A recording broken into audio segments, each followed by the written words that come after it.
नागरिक बचाउ दलका संरक्षक दुर्गा प्रसाईले वैदिक सनातन हिन्दू धर्म राजसंस्था प्रदेश र प्रत्यक्ष कार्यकारीको विषयमा जनमत संग्रहमा जान आग्रह गरेका छन्। आफूले अन्तरिम सरकारसँग विभिन्न बुदामा मागहरू राखेको उल्लेख गर्दै वैदिक सनातन हिन्दू धर्म राजसंस्था प्रदेश र प्रत्यक्ष कार्यकारीको विषयमा जनमत संग्रहमा जान आग्रह गरेका हुन्।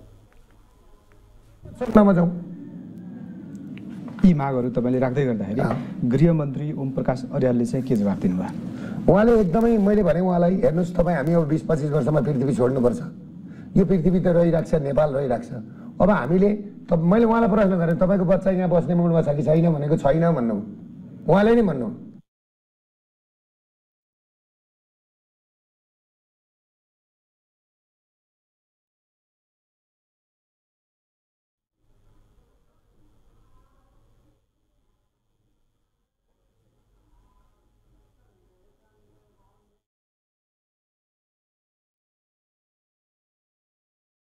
लडाई नचाहने हो भने जनमत संग्रह नै अन्तिम विकल्प रहेको जिकिर गरे।